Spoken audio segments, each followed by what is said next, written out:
सद्गुरुदेव भगवान की जय। भगवान श्री कृष्ण अर्जुन से कहते हैं कि मनुष्य और देवताओं के बीच एक परस्पर सहयोग का संबंध है, जहां देवता केवल स्वर्गीय शक्तियों तक ही सीमित नहीं, बल्कि प्रकृति की शक्ति भी मानी जा सकती है, जैसे सूर्य, वायु, जल आदि, जो जीवन को बनाए रखती है। देवान भावयतेन ते देवा भावयन्तु वे परस्परम भावयन्ते श्रेय परम वापस्यते। भगवान कहते हैं कि जब मनुष्य निस्वार्थ भाव से अपने कर्तव्यों का पालन करता है और अपने कर्मों को केवल व्यक्तिगत लाभ के लिए नहीं बल्कि समाज के कल्याण के लिए करता है, तब वह प्रकृति और उन देवी देवताओं को पोषित करता है। इसके परिणाम स्वरूप वही शक्तियाँ मनुष्य को जीवन में आवश्यक साधन प्रदान करती है, जैसे अन्न, जल, स्वास्थ्य, समृद्धि। इस प्रकार मनुष्य और प्रकृति के बीच एक संतुलित और सहयोगपूर्ण संबंध स्थापित होता है। संसार में कोई भी इकाई स्वतंत्र नहीं है, सभी एक दूसरे पर निर्भर है।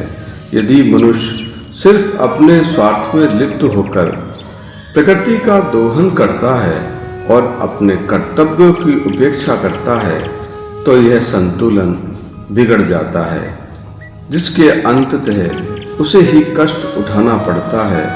और जब मनुष्य प्रकृति एक दूसरे का पोषण करते हैं, तो मनुष्य केवल भौतिक ही नहीं, आध्यात्मिक उन्नति भी प्राप्त करता है। यही परम श्रेय कहलाता है। इष्टान भोगान ही वो देवा दास्यन्ते यज्ञ भाविताः तैर्दत्तान प्रदायैभ्यो यो भुक्ते स्तेन एव से।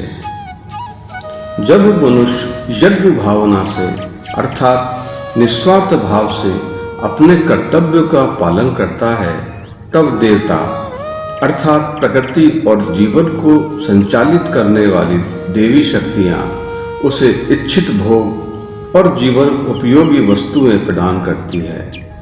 ये भोग केवल विलासिता की वस्तुएं नहीं हैं, बल्कि वे सभी आवश्यक साधन है जो जीवन को चलाने के लिए आवश्यक है, जैसे अन्न, जल, वायु, ऊर्जा और सामाजिक सहयोग। ये सभी वस्तुएं मनुष्य को सीधे और उसके व्यक्तिगत प्रयास से नहीं मिलती है, बल्कि यह एक व्यापक व्यवस्था का परिणाम होती है, जिसमें प्रकृति, समाज और अनेक अदृश्य शक्तियाँ का योगदान होता है।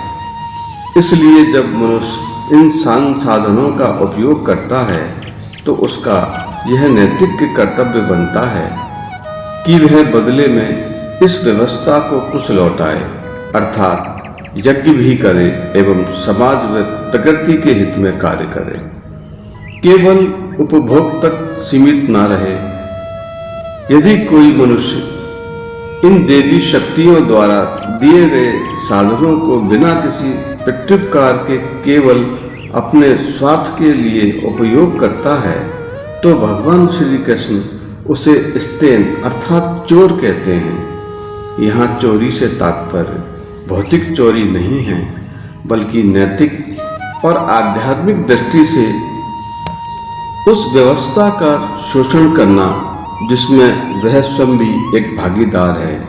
ऐसा व्यक्ति सिर्फ लेने वाला होता है, देने वाला नहीं, और वह सृष्टि के संतुलन को भंग करने वाला होता है। इसलिए मनुष्य को अपने जीवन में संतुलन बनाए रखना चाहिए। उसे ये समझना चाहिए वह जो कुछ भी प्राप्त करता है, वह केवल उसका अधिकार नहीं, एक उत्तरदायित्व भी है। इसलिए उसे अपने कर्मों के माध्यम से समाज, प्रकृति और व्यापक व्यवस्था के प्रति अपना योगदान देना चाहिए। शेष अगले भाग में। जय श्री कृष्ण।